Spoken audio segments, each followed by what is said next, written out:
Hagamos esto una vez más. ¿Qué onda a todos? Mi nombre es Ian Jair y soy estudiante de la Universidad Autónoma del Estado de Hidalgo, de la carrera de médico cirujano. Y el resto ya se lo saben.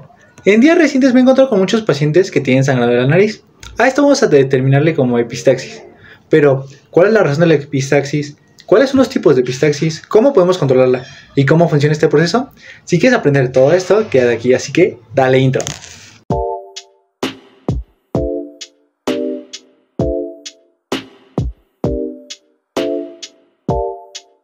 Y entrando en detalle vamos a hablar de qué es la epistaxis. La epistaxis vamos a definirnos con cualquier proceso hemorrágico cuyo origen sea en las fosas nasales.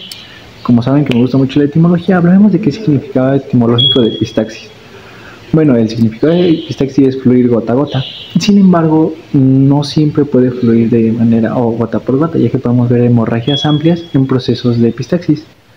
Pero bueno, ¿cómo vamos a dividir la epistaxis? La vamos a dividir de dos formas principalmente. La localización anterior, que va a ser la más frecuente, principalmente en niños y en jóvenes, y vamos a encontrar un 80% de las veces. Y la localización posterior, la cual va a ser principalmente en adultos, y esta va a encontrar un 20% de las ocasiones, y va a tener principalmente riesgos cardiovasculares, como lo puede ser la hipertensión arterial, la diabetes mellitus, entre otros. Pero bueno, ¿y cómo vamos a clasificar de manera adecuada la epistaxis? Bueno, vamos a clasificarla de acuerdo a la región donde se encuentra. La primera de la que hablaremos va a ser la región anterior, que se encuentra en el plexo de Kieselbach. Por acá les agregaré una imagen. Bueno, es una hemorragia que proviene de la zona anterior del tabique nasal.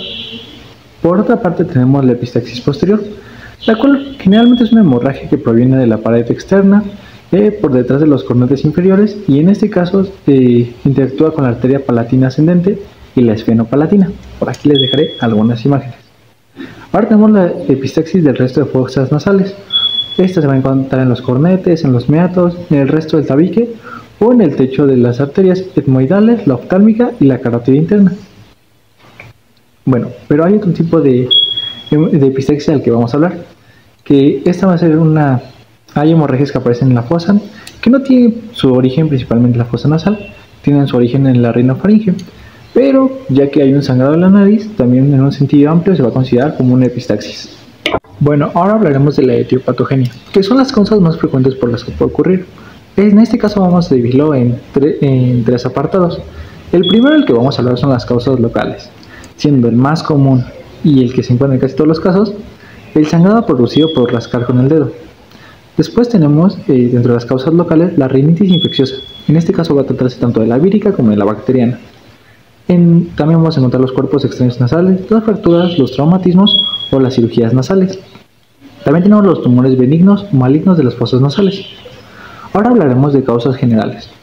Dentro de las causas generales vamos a encontrar las enfermedades hematológicas y vasculares. Esta va a generar la fragilidad vascular, la trombocitopenia y la enfermedad de Raynaud-Euler-Weber, que en otra ocasión hablaremos de esta. Y las púrpuras, la hemofilia, el consumo de fármacos y otras enfermedades. Por otro lado tenemos las enfermedades hemodinámicas o cardiovasculares, donde vamos a encontrar la hipertensión arterial y la aterosclerosis. Las hepatopatías, donde encontramos enfermedades metabólicas como lo puede ser la diabetes, los tóxicos como lo puede ser el arsénico, el fósforo y el plomo, y las infecciones sistémicas con participación en las mucosas nasales, como la fiebre tifoidea, el sarampión y la varicela. Bueno, ¿y cuál es la sintomatología?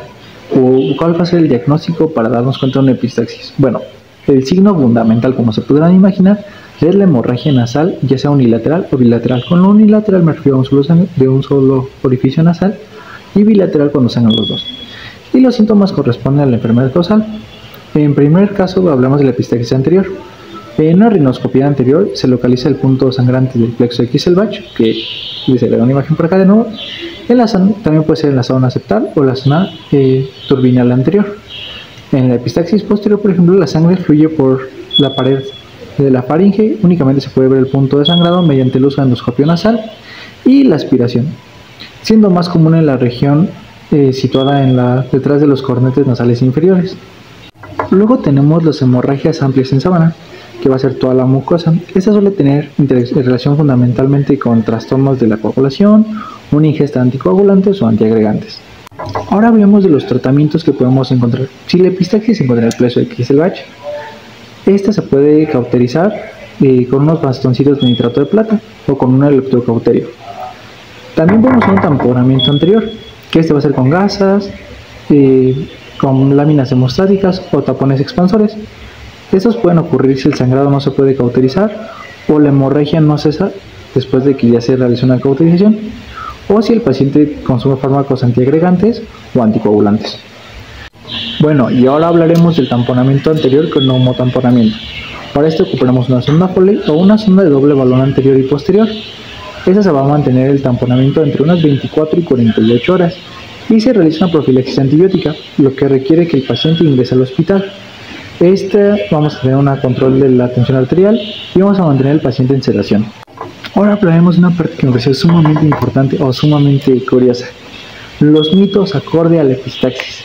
¿Cómo vamos a tratar una epistaxis de manera rápida una epistaxis que puedes tener dentro de casa, ya sea por algún traumatismo notorio o, por ejemplo, como la causa más común, que es producida por rascar con el dedo a la nariz?